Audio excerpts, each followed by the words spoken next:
다른 게 아니라 제가 어 하루하루 있었던 일들을 이렇게 영상으로 남기면 나중에 나이가 들었을 때 제가 보기에도 '아 어린 희영이가 이런 생각을 하고 있었구나. 이런 일들이 있었구나.' 라는 것을 볼 수도 있고 또 이렇게 기록으로 남기면 좋을 것 같아서 이렇게 영상으로 찍게 됐습니다.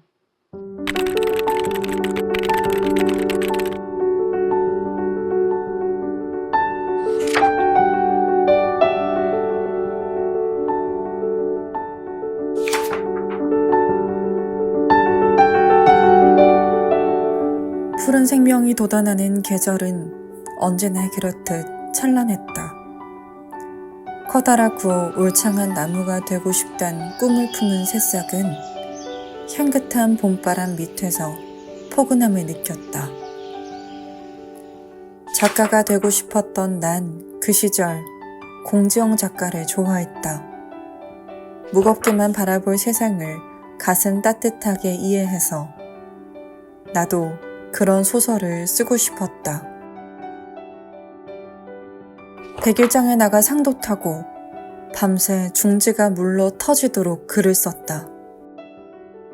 글을 잘 쓰고자 하는 노력은 나를 배반하지 않았다. 내가 작가가 되고 싶다고 하자 나의 아버지는 크게 반대하셨다. 작가는 배고픈 직업이라고 말이다. 당신께서 염려했던 마음을 그때의 나는 이해하지 못했다.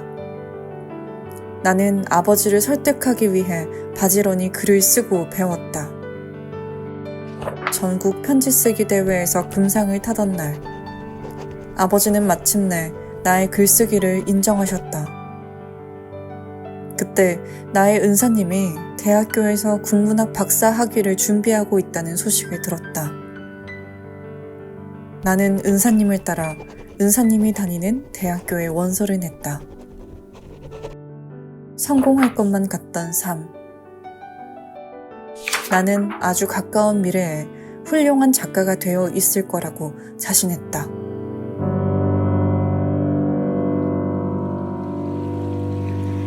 뜨거운 태양 아래 일렁이는 아지랑이처럼 또는 바다 위에 흩뿌려진 윤슬처럼 차분히 흐르는 꿈.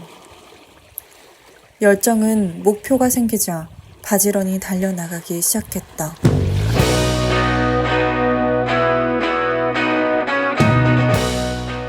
글을 쓰면서 자연스럽게 타인의 삶에 관심을 가지게 됐고, 관심은 곧 사랑이 되었다.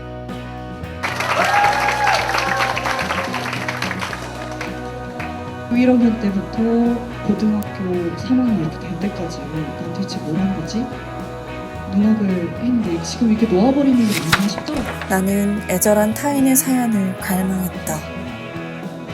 그래서 나의 대학 시절은 하고 싶은 꿈으로 꽉꽉 들어차 있었다. 어떤 날은 라디오 PD가 되어 사연을 전하고 싶었고, 또 어떤 날은 다큐멘터리 PD가 되어 인생을 아름답게 보여주고 싶었다.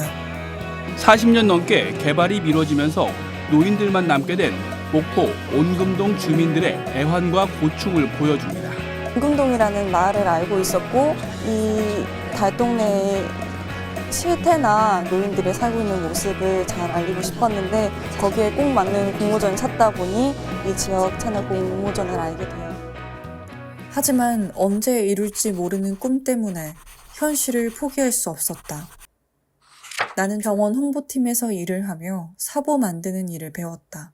낮에는 병원 사람들을 만나 취재하고 글을 쓰고, 밤이면 제2의 인생을 꿈꾸며 영상을 찍고 편집을 했고 언론고시를 준비했다. 안녕하십니까. 원주 MBC 신입 PD 부문에 지원한 지원자 김희영입니다. 이 영상은 저의 신입사원으로서의 포부를 보여드릴 수 있는 자리가 되면 좋을 것 같아서 이렇게 영상으로 찍게 됐습니다. 제가 지금부터 연주곡 하나를 들려드릴 텐데요. 혹시 젓가락 행진곡을 아시나요?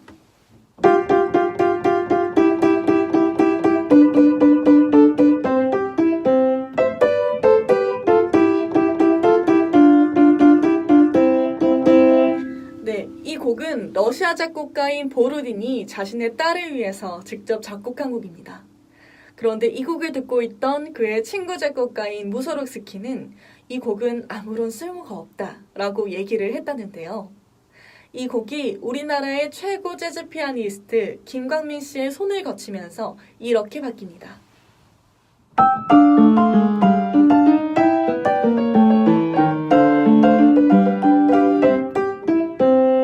네, 단출했던 곡이 이렇게 화려하고 멋있게 바뀌었는데요. PD의 일 또한 마찬가지라고 생각합니다. 누군가는 쓸데없다라고 말할 수 있는 일상의 일을 아름답고 멋있게 연출해내는 것인데요. 제가 원주 MBC PD가 된다면 일상의 소소한 일을 아름답게 연출해내는 PD가 되도록 하겠습니다. 감사합니다. 이제 이거는 예전에 제가 방송작가 했을 때부터 방송작가 하다가 이제 이직을 하고 나서까지 계속 썼던 캘린더예요. 이거 뒤에 지금 다 인터뷰한 거예요. 이제 제가 홍보팀에서 했던 업무는 사보를 제작하는 일이었는데 이 사보를 제작하는 사람이 한 명도 없었어요. 저는 사보를 제작해 본 적은 없는데 가서 그러니까 맨땅에 헤딩인 거죠. 진짜 이게 지금 5월부터 해가지고 12월 달까지 한 번도 쉬지 않고 계속 했는데 근데 진짜 충격적인 건 뭔지 아세요? 이거는 일이에요. 저의 개인 캘린더는 따로 있었어요. 이거 말고 제가 개인적으로 이거는 퇴근하고 나서 해야 되는 일정. 퇴근하고 나서 어떤 걸 해야 되는지를 보는 일정이었어요. 이거랑은 별개인 거죠. 그치만 이거를 하루 만에 소화해야 했었죠. 이거 보니까 눈물이 날 것 같더라고요. 열심히, 꾸준히만 하면 꿈을 이룰 수 있을 줄 알았다. 꾸준히 글을 쓰면 100일장에서 상을 탈 수 있었던 그날의 봄날처럼. 하지만 꿈은 열심히 쫓아갈수록 내게서 더 멀리 달아났다. 계속되는 낙방. 더 열심히 살걸. 더 악착같이 공부할걸. 다 내가 못난 탓이야. 삶은 노력한 만큼 되지 않았다. 나는 점점 나의 꿈에게 집착하기 시작했다. 내가 너무 많이 자존감이 많이 낮아지더라고요. 뭘 해도 못하는 사람, 뭘 해도 안 되는 사람이 돼서 저를 계속 깎아내리는 거 있더라고요.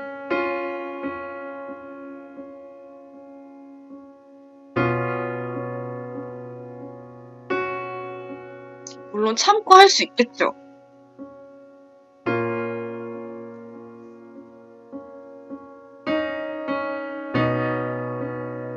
좀 섭섭하더라고요.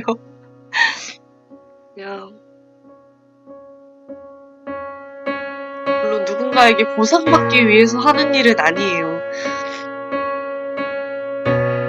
잘 보이기 위해서 하는 일도 아니고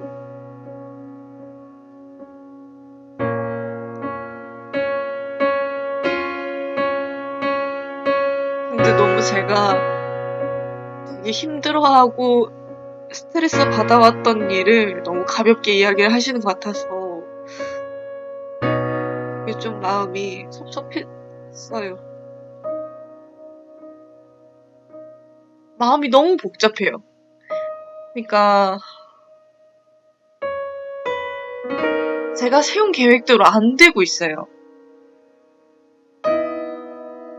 원래 예전에는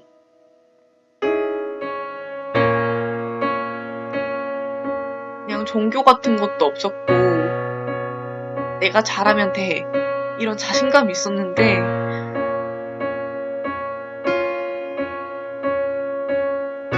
요즘은 맨날 기도하는 것 같아요, 진짜. 잠들기 전 나는 수없이 자책하며 잠을 설쳤다. 나의 여름이 그렇게 서서히 지고 있었다.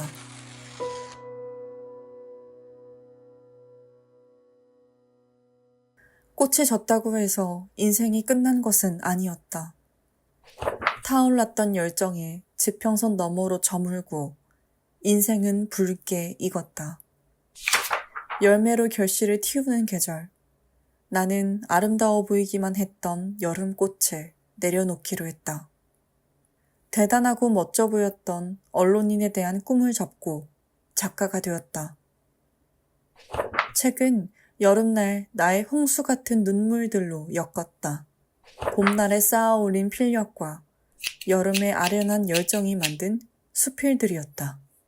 희영 작가님, 그러면 책을 쓰고 나서 가장 보람된 거 있었어요? 아무래도 일수일본이 다 나갔을 때 제일 그래도 기분이 좋았던 거는 책을 읽고 나서 어떤 분이 이제 인스타그램으로 메시지를 보내주셨어요. 이제 장문의 메시지였는데 제 책을 읽고 우울하다고 하시더라고요. 예, 그냥 자기가 되게 힘들었었고 이랬던 부분들을 그냥 힘내, 잘할 거야 라는 그냥 가벼운 말로 이야기를 하는 게 아니라 그냥 공감하면서 나도 이렇게 힘들었었는데 라는 부분들이 너무 잘 맞아가지고 그것 때문에 되게 마음이 감동이 와서 울었다.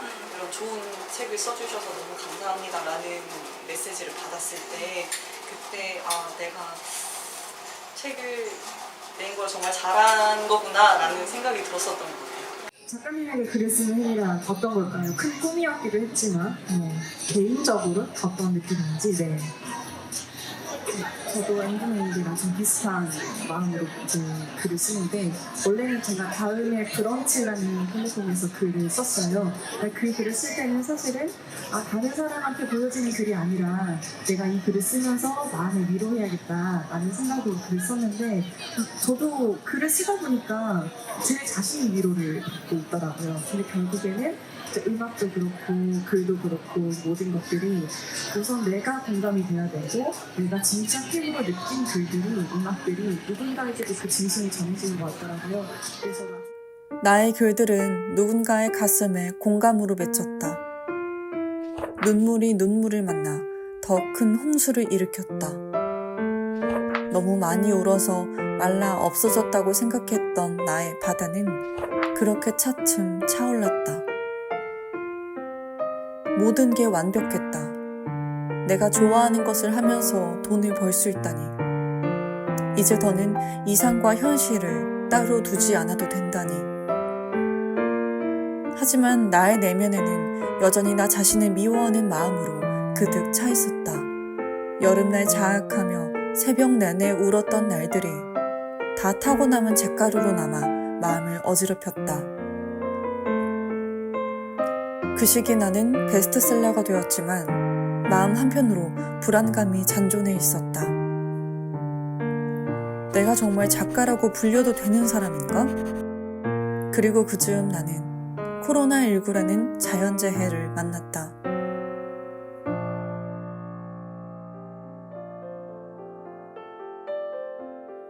이제 마음은 다 타고 없어져서 더 이상 뜨겁지 않았다. 타인의 삶을 노래하고 싶던 계절도 나의 아픔을 표현하고 싶던 계절도 다 져버렸다. 갈 곳을 잃어버린 나는 아주 오랫동안 바닥에 엎드려 있었다. 차갑게 얼어버린 세상에 더 이상 생명은 느껴지지 않았다. 잘 다니던 직장은 경영악화로 권고사직을, 베스트셀러로 잘 팔리던 책은 순위권 밖으로 벗어났다. 지푸라기라도 잡는 심정으로 동네 서점의 문을 두들기고 밤에는 사무실에서 책 홍보와 출판사 일, 그리고 프리랜서 일을 했다. 하지만 전염병이 밀어닥친 세상을 살고자 발버둥치는 나를 너무나 잔인하게 짓밟고 지나갔다. 이제 더는 올 힘조차 남아있지 않았다. 막차를 타고 집으로 돌아가는 길, 하늘에서 쏟아지는 하얀 눈발을 물끄러미 올려다 보았다. 그리고 그런 생각을 했다.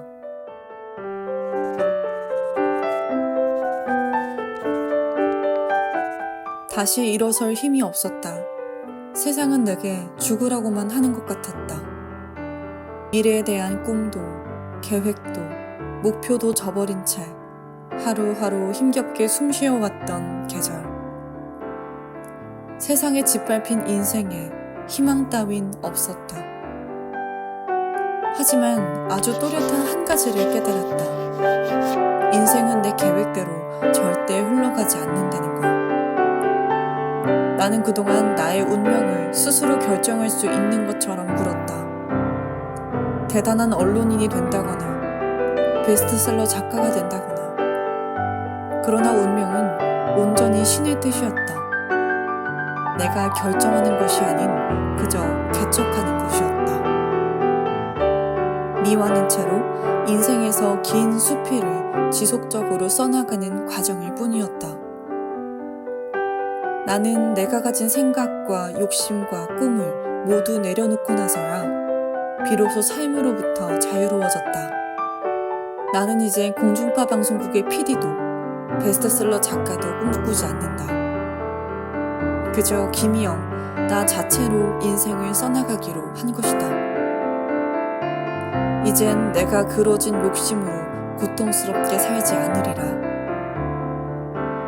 겨울, 그 계절은 끝이 아니라 새로운 봄을 마중 나가는 설렘의 시작이었다.